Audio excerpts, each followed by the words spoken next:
If we could offer ourselves 7 pieces of advice at 50, these are the thoughts we'd wish we'd received earlier. 1. Don't sweat the small stuff, but pay attention to the big stuff. It's easy to get caught up in the minutiae of life, whether it's office politics, trivial disagreements, or small setbacks. While these things might feel overwhelming in the moment, the reality is they rarely matter in the long run. I wish I'd spent less time worrying about the small stuff and more energy on the big picture: relationships, health, and personal fulfillment. Focus on what truly aligns with your long-term goals and values. 2.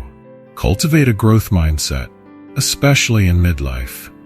By the time you reach 50, it can feel like many paths are closed off, or you've missed your window for change. But the truth is, it's never too late to learn, adapt, or reinvent yourself. I'd advise myself to be less afraid of failure and to embrace the idea that growth can come at any age. Whether it's picking up a new hobby, learning a new skill, or taking a new career path, the possibilities are endless if you stay curious and open to change. Health is the true wealth. I would remind myself to invest more in my physical and mental well-being. It's easy to prioritize work, social commitments, and other responsibilities at the expense of your health. As you age, maintaining good physical health becomes crucial to maintaining your energy, mental clarity, and quality of life. Start now. Prioritize exercise, healthy eating, and mental health practices like mindfulness. Your body and mind are your most valuable assets, and they deserve your attention. 4. Financial planning isn't just for the rich. By 50, it's easy to feel like you're already set, or conversely, that it's too late to make a financial difference. But building financial security doesn't require a high salary or sudden windfalls. It's about being intentional with savings, investments, and understanding how money works in your life. I'd remind myself to get financially literate, make a solid plan, and start saving or investing in a way that makes sense for my future. Time is one of your best allies, and the earlier you get started, the better. Surround yourself with people who lift you up. As we age, it becomes even more important to cultivate relationships with people who genuinely support, challenge, and inspire you. I'd tell myself to be more discerning about who I spent time with. The people around you can either energize you or drain you, so invest in relationships that help you grow, encourage your dreams, and give you the space to be your authentic self. It's okay to outgrow people or let go of relationships that no longer serve you. It's okay to outgrow people or let go of relationships that no longer serve you. 6. Learn to say no without guilt. Saying no is one of the most important skills you can develop in midlife, but it's often hard to do, especially if you've spent years trying to please others. At 50, you realize how limited your time is, and that not every opportunity or request is yours to accept. I'd advise myself to set boundaries more firmly and to prioritize my own needs without feeling guilty. It's okay to decline social invitations, work obligations, or other commitments that don't align with your goals or values. Embrace the present and let go of regrets. It's easy to look back with regret or wonder what could have been, but I'd tell myself to stop dwelling on past mistakes or missed opportunities. Life is about the journey, not the destination.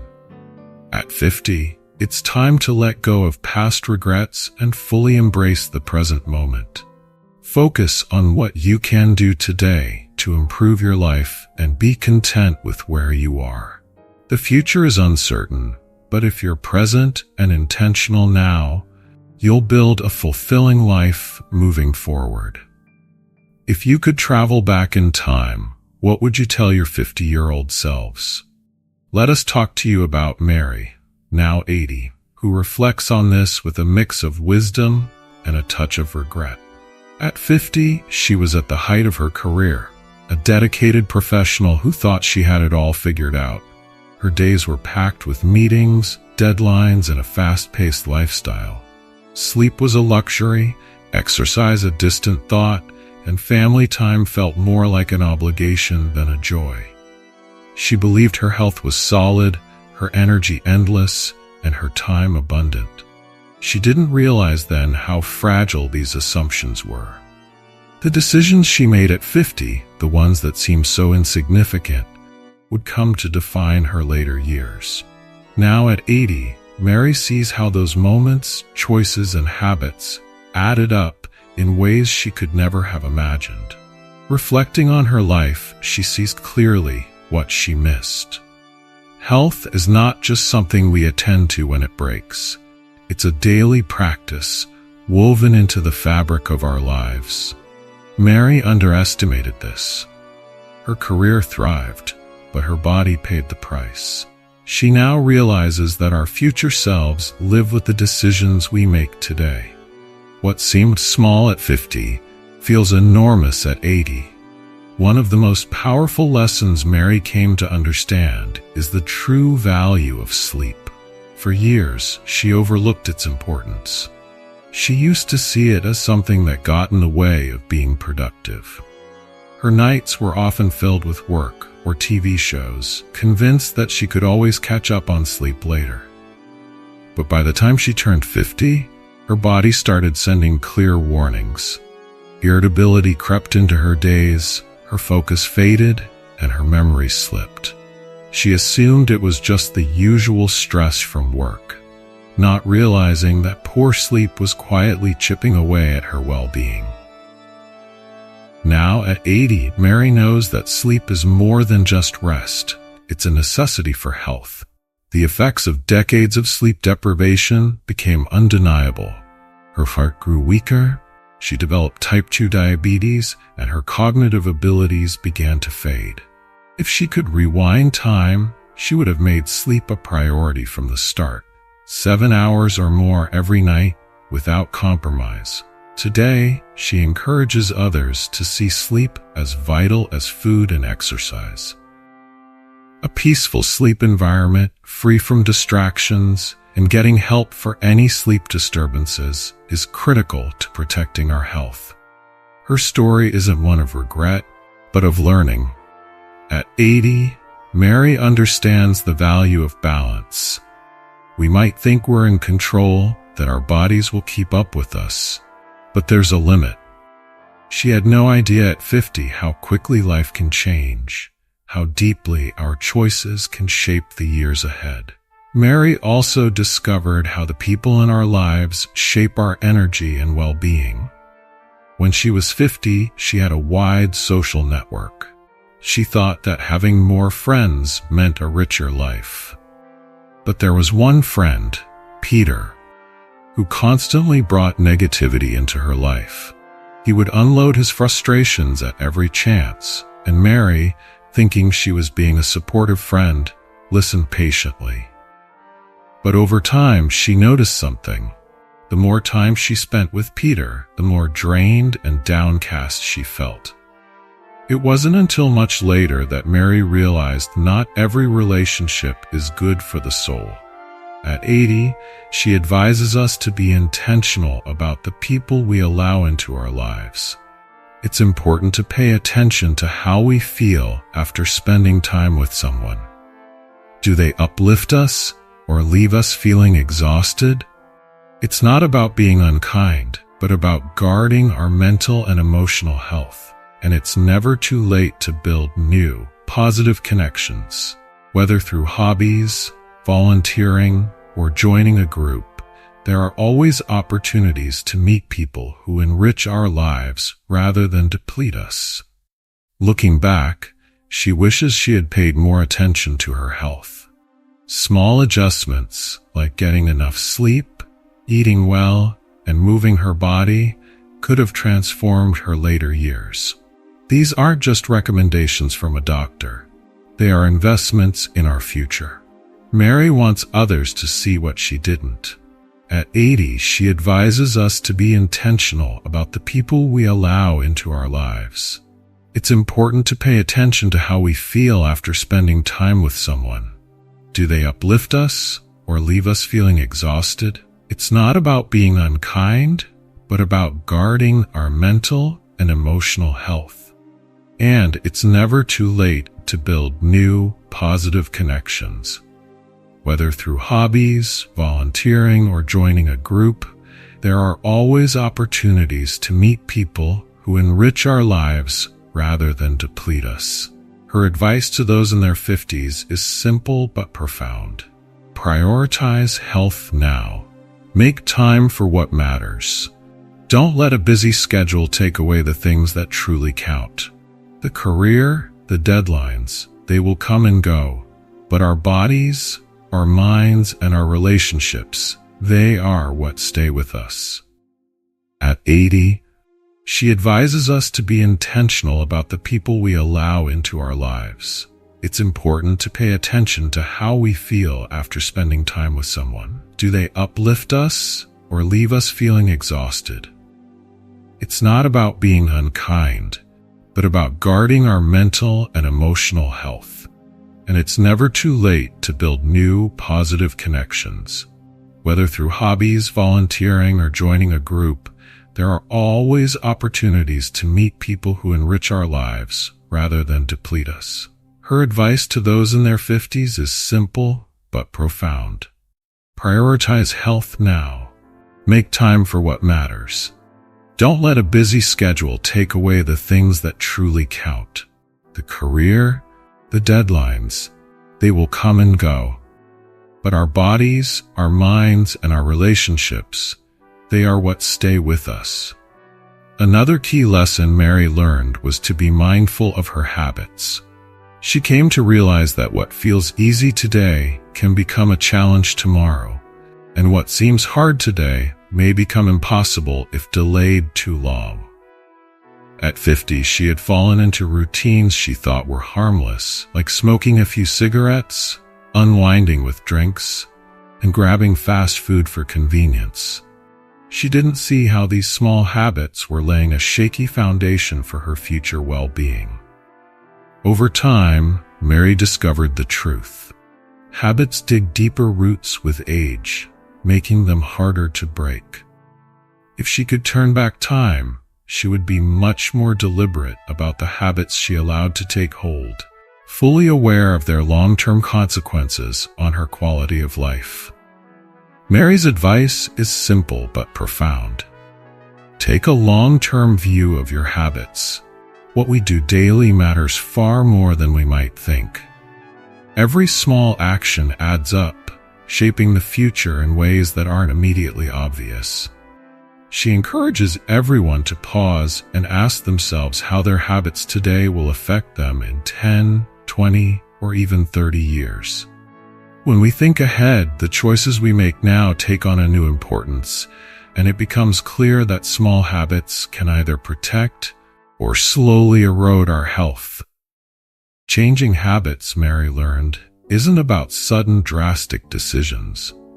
Instead, it's about steady, thoughtful adjustments.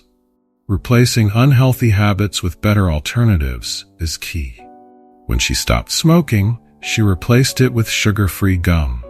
When she decided to cut back on alcohol, she swapped it for soothing teas in the evening. These changes weren't made overnight. They were gradual and intentional. Mary's message is clear. Start small, focus on one habit at a time, and give yourself the grace to adjust. What we are building isn't a quick fix, but a sustainable way of living. One powerful strategy Mary adopted was the concept of anchor habits. By tying new habits to routines already in place, the process of change became more manageable. For instance, she added a brief stretching session before brushing her teeth each morning, connecting the new activity to a familiar one. It was a simple way to make new habits feel less daunting and more natural. Her advice here is practical. Consistency matters more than perfection. Missing a day doesn't mean failure. It's about getting back on track and staying committed in the long run. Mary reminds us that it's never too late to make positive changes. Even at 50, there is both mental and physical flexibility to adopt new habits. She encourages people not to underestimate their ability to change, especially when they start sooner rather than later. We still have the power to reshape our lives, and taking advantage of that flexibility is a gift to ourselves. The earlier we start, the easier it becomes to incorporate those changes into our daily routines. Another important perspective Mary gained was to view healthy habits as a form of self-care. Each time we choose a positive habit, we're telling ourselves that our future matters.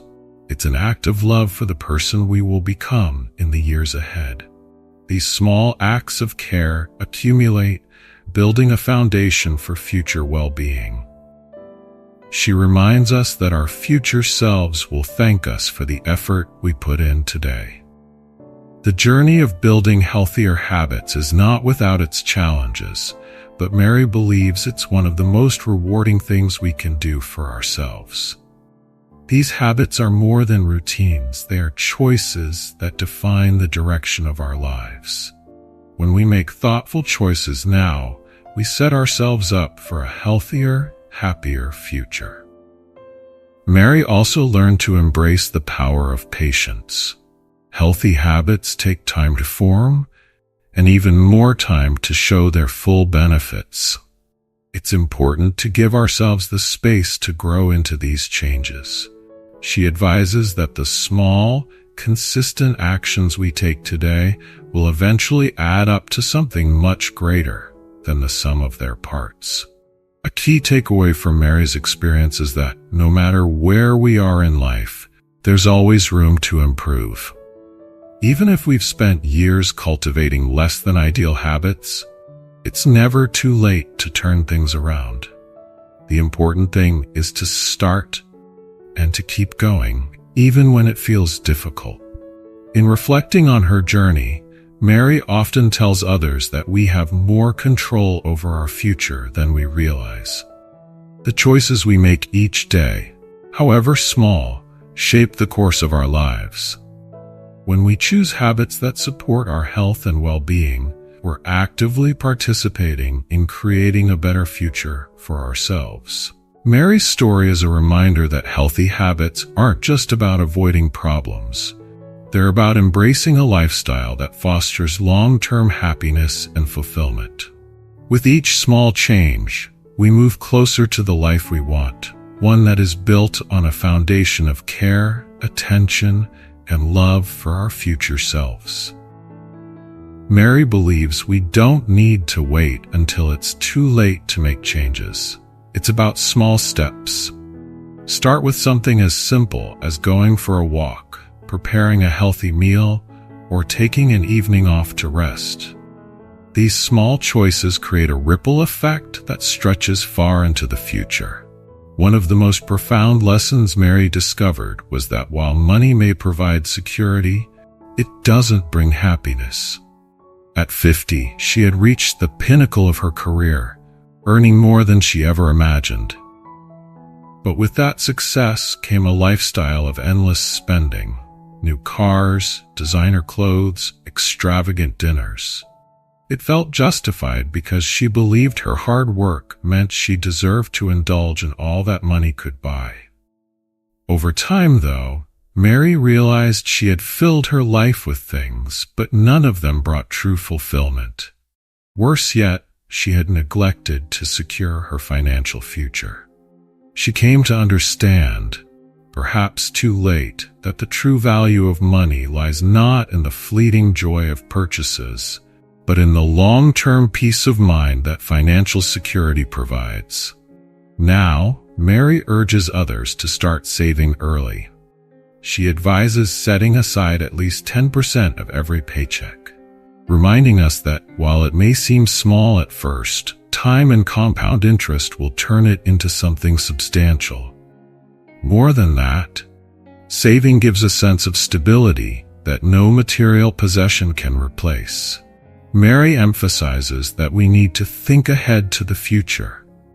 When we're 80, will we find more peace in a robust savings account or memories of luxury cars and extravagant dinners? For Mary, the most meaningful memories now are the simple, irreplaceable moments spent with loved ones. Those are the moments that bring real joy, not the fleeting pleasures of things we once thought were important. Mary also learned that financial education is vital, no matter our age. Even at 50, it's not too late to learn about investing, retirement planning, and managing money wisely. She encourages us to take control of our own financial future, not leave it in the hands of others. The first step is creating a detailed budget. Knowing where our money goes allows us to cut back on unnecessary expenses.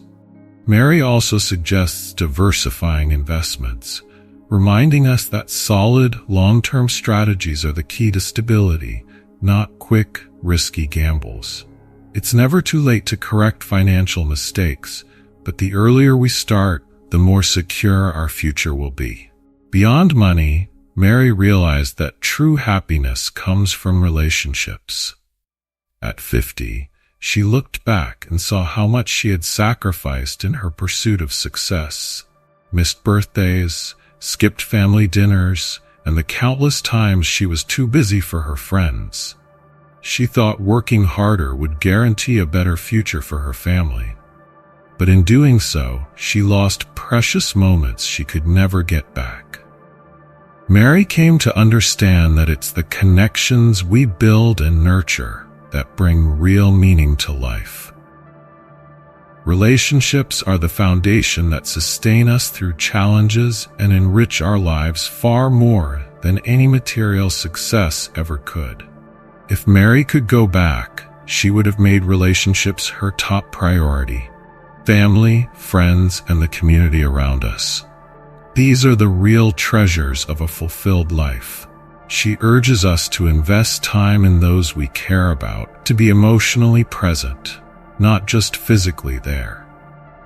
Listening attentively, showing genuine interest, and being open about our own vulnerabilities can strengthen our bonds in powerful ways.